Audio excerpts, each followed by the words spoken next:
Tengan ustedes muy buenos días, estudiantes de grado 11.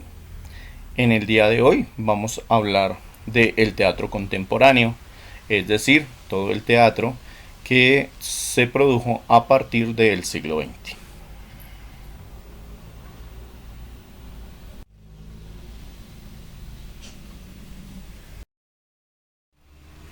Bien, antes de ahondar en el tema del teatro contemporáneo, vamos a hablar un poco de los antecedentes y la historia del teatro. Recordemos que el teatro comienza en Grecia, aproximadamente 600 años antes de Cristo. Estas obras de teatro se hacían en homenaje al dios Dionisio, también llamado Baco, que era el dios del vino. Los griegos, cuando llegaba el periodo de recolección de cosechas, hacían grandes festividades que podían durar semanas. Y dentro de esas festividades las amenizaban con representaciones teatrales, ya fueran cómicas o trágicas.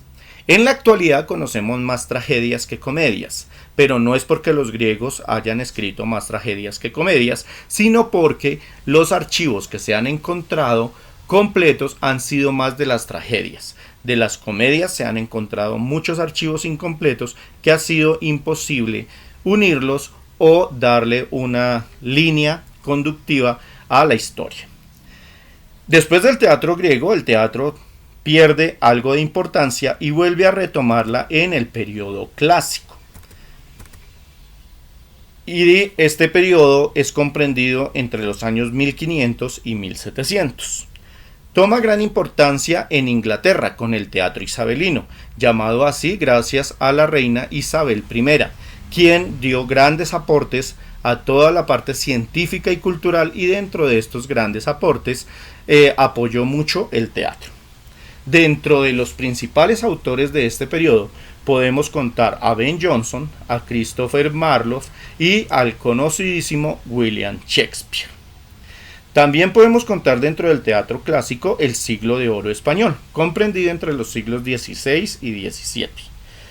En este momento, la Iglesia había prohibido hacer teatro porque lo consideraba actos profanos, el presentarse en público. Solamente podían presentarse en público dentro de las iglesias o en los púlpitos de las iglesias para presentar obras que ejemplificaran las parábolas de la Biblia. Y a este tipo de obras se le llamaron autos sacramentales. Dentro de los principales escritores de autos sacramentales encontramos a Lope de Vega y a Calderón de la Barca. Y en Francia tenemos el teatro francés o clasicismo. Fue un teatro que se dedicó más a la comedia, una comedia sarcástica. En aquella época en Francia se conocía mucho la burguesía, o sea, familias muy prestantes de renombres con títulos monárquicos. Pero hubo un auge de dinero gracias a las importaciones y exportaciones que tenía Francia, que llevó a que las familias que consiguieran dinero, pero que no fueran de apellidos prestantes o de abolengo, compraran los títulos. A este tipo de familias que compraban los títulos se les denominó los pequeños burgueses. Hay un gran escritor de teatro muy reconocido que era Molière. Molière era hijo de un zapatero, y este zapatero, que era muy importante, compró títulos burgueses y se consideraba dentro de la burguesía y dentro de las personas que podían departir con los reyes de Francia. Pero Molière en su teatro precisamente atacaba a este tipo de pequeños burgueses, a este tipo de burguesía, y en sus obras se burlaba de ellos. Por ese motivo no tuvo gran aceptación con los burgueses, pero sí gran aceptación con el pueblo, y el pueblo lo valoró mucho. Sus obras fueron poco reconocidas mientras él estuvo en vida, pero una vez muerto tomaron gran importancia en la historia del teatro.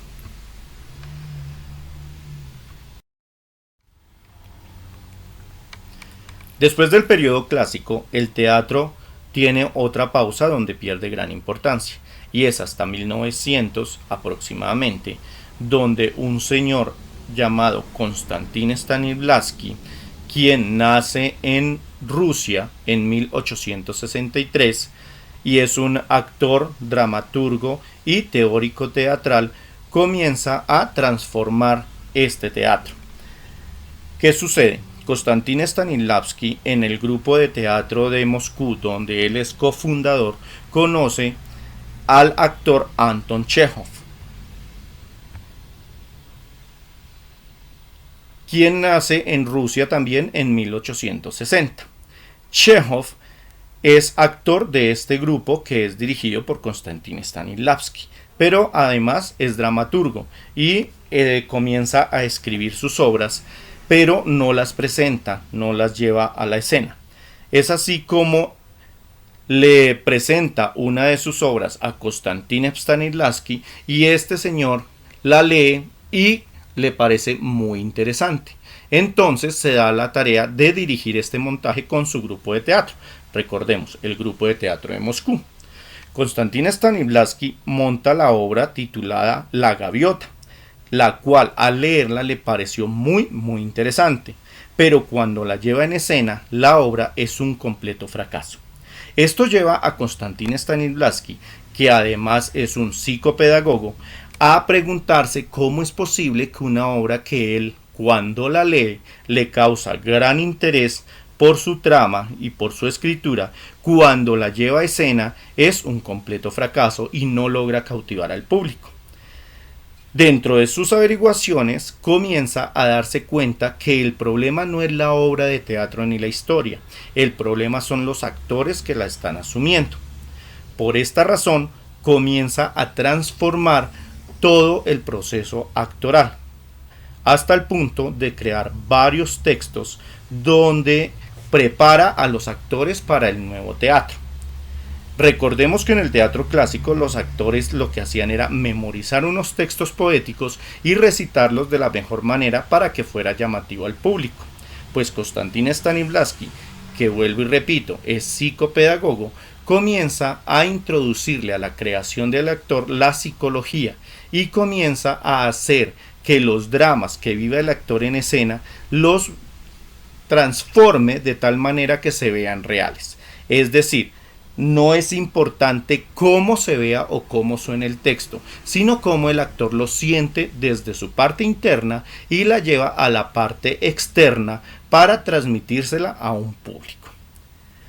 Años después y después de muerto el señor Anton Chekhov, Konstantin Stanislavski vuelve y monta La Gaviota, poniendo a prueba todas sus teorías en la formación actoral.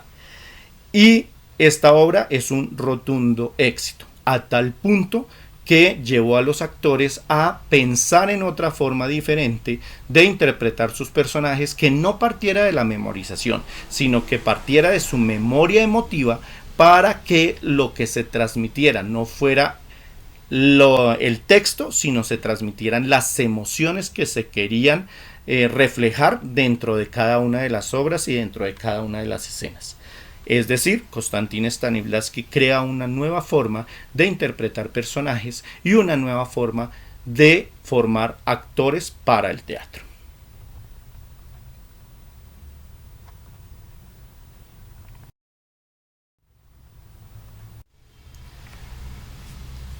De esta manera, al tipo de teatro escrito por Chekhov se le denomina teatro realista. ¿Qué busca el teatro realista? Que las emociones internas sean verdaderas para exteriorizarlas y demostrarlas a un público. Busca también trabajar la memoria emotiva del actor.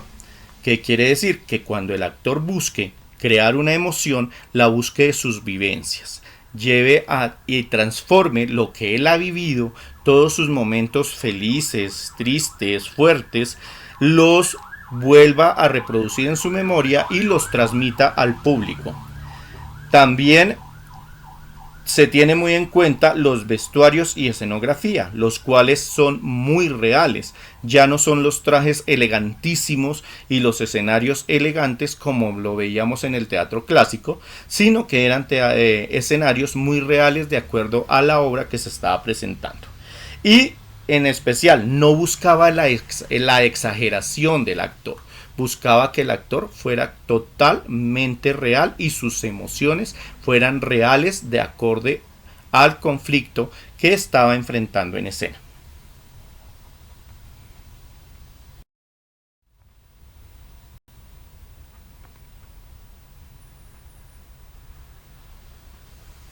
Como lo podemos ver en esta imagen, podemos encontrar que la obra transcurre en una sala. Recordemos que estamos hablando de inicios del siglo XX y todo el decorado es de acuerdo a la moda del siglo XX, de acuerdo a lo que estaba contando la obra. Bien, podemos ver unos vestuarios totalmente reales, unos escenarios reales que ubican cada cosa dentro de el espacio que enmarca el libreto y que enmarca el dramaturgo que haya escrito la obra. Eso es lo que busca el teatro realista. Aquí encontramos otra comparación de dichos vestuarios con maquillajes muy normales, con vestuarios muy dados a la época y a las clases sociales de acuerdo a los personajes que reflejaba el texto.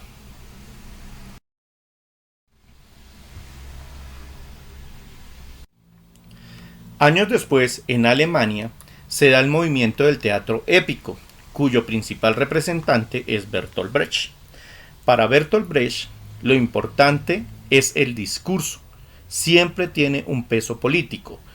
Este teatro épico es importante por eso, porque es una revolución a todo el sentido político de los países europeos, especialmente en Alemania, cuando enfrenta la Primera y luego la Segunda Guerra Mundial.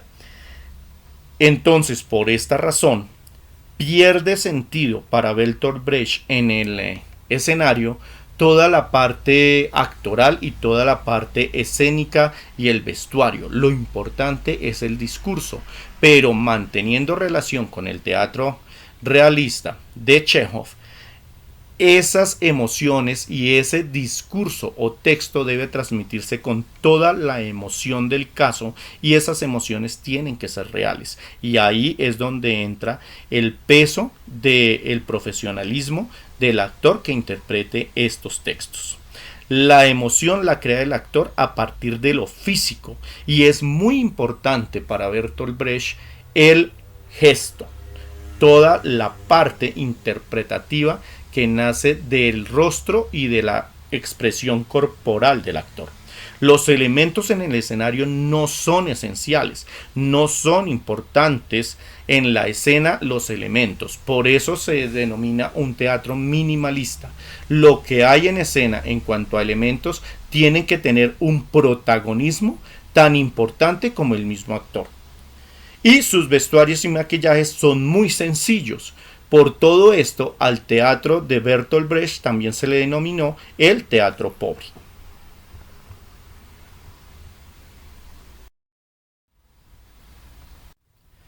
En esta imagen podemos ver la interpretación de una de las principales obras de Bertolt Brecht llamado Madre Coraje y sus hijos. Como lo pueden ver, no hay nada en el escenario, los personajes van vestidos de acuerdo a la época, y lo que tiene gran carga dramática es el vestuario de los personajes, la interpretación de los personajes y en este caso la carreta, que es muy importante, tal vez más importante en la obra que los mismos actores.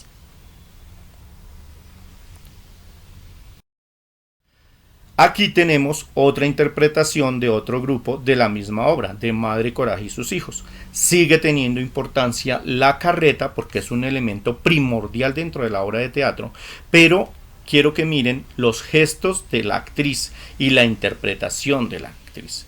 Eso es lo importante en el teatro épico. Toda esa fuerza que le da el actor al descargar sus textos.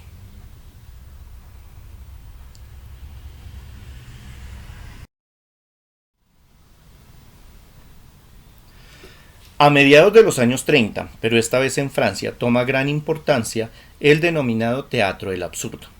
Su principal exponente es Eugenio Ionesco, quien es hijo de padre rumano y madre francesa. Su familia se establece en Francia, donde él es formado y se educa en letras.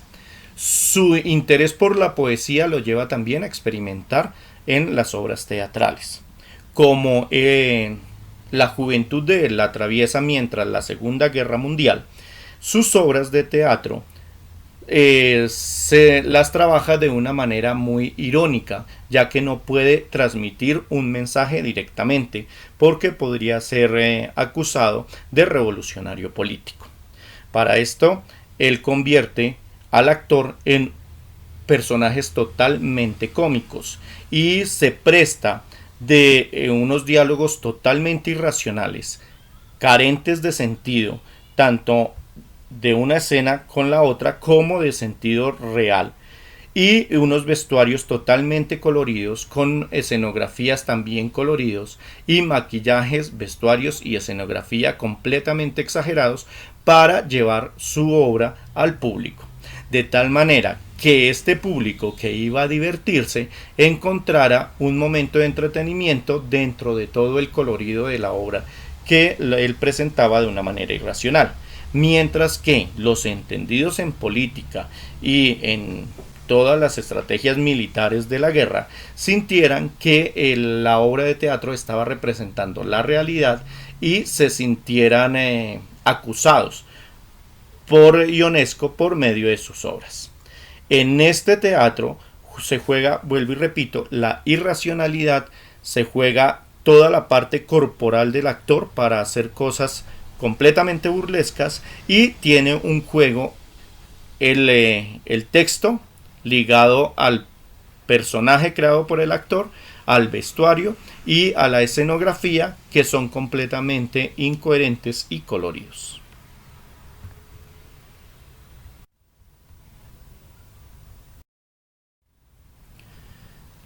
Aquí podemos ver el vestuario y la personificación de una de sus principales obras, llamada La cantante calva. Curiosamente, esta es una de las obras más importantes de Ionesco.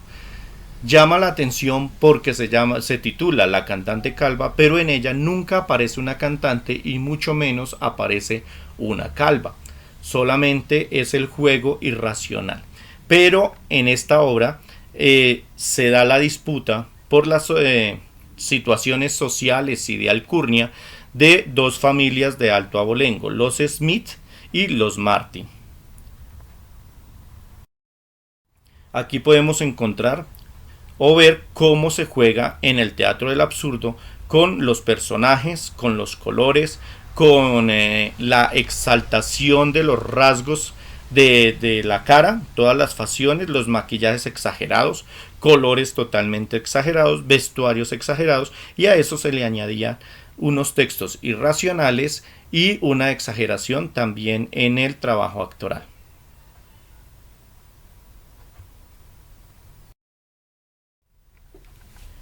A la par con Ionesco y también en Francia, dentro del teatro del absurdo tenemos un gran exponente llamado Samuel Beckett.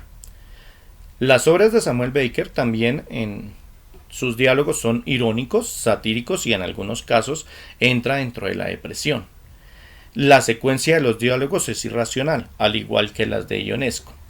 Los vestuarios y escenografías de maquillajes son exagerados, pero al contrario que los de Ionesco, sus colores son grisáceos y por lo general utiliza este tipo de colores tierras, colores oscuros, cafés, grises, negros. Todo en el escenario es muy lúgubre, ya que busca esa depresión para hacer sentir al público que se ríe de lo trágico que le está sucediendo al actor. Y al final el público se va a encontrar relacionado con este actor dentro de su parte interna y emocional. Continúa con la corriente realista que implanta al inicio Chekhov, pero transformándolo dentro del juego absurdo del teatro que quiere exponer. Bien, dentro de sus principales encontramos Esperando a Godot, una obra donde 4 personajes se encuentran a la sombra de un árbol porque están esperando a alguien que se llama Godot, pero que no sabe ninguno de los 4 quién es, ni cómo es, ni cuándo va a llegar. La única esperanza que tienen es que cuando llegue Godot al punto de encuentro, o sea ese árbol, les va a transformar su vida. Godot nunca llega, nunca aparece en la obra, a tal punto que finalizada la obra, ni el público ni ninguno de los cuatro actores sabe si el otro personaje era Godot o quién era Godot o cuándo iba a llegar Godot.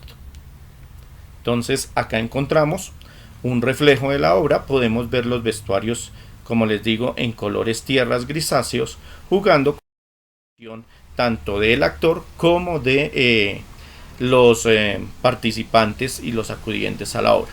Acá encontramos otro ejemplo de la obra Esperando a Godot.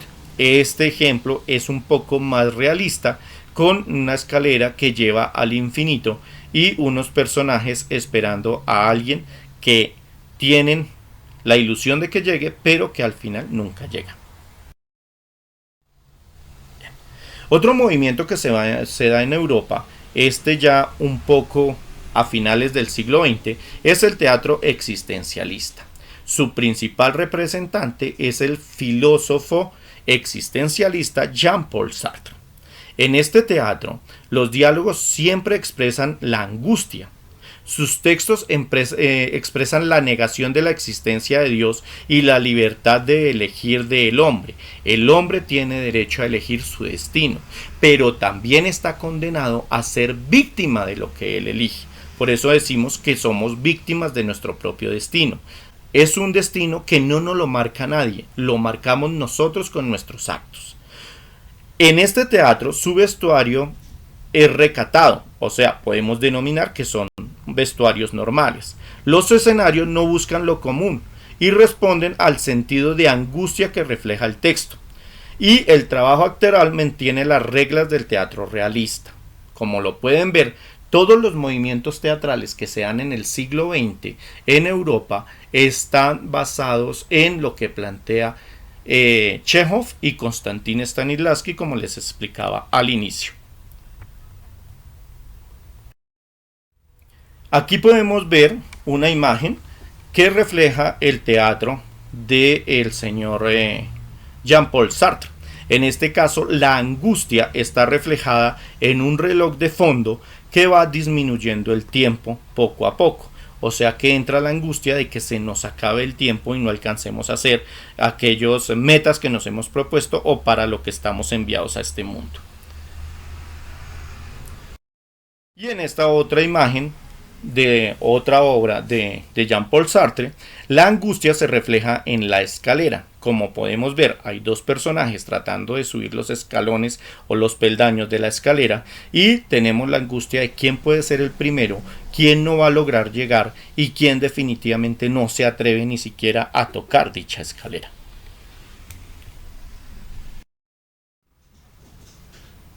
Bien, de esta manera hemos hecho un recorrido a algunos autores teatrales o dramaturgos del siglo XX que han propuesto y han renovado el teatro durante este periodo. Hay muchísimos más, pero de pronto estos son los movimientos teatrales más importantes que se dieron durante este periodo. Muchísimas gracias por su atención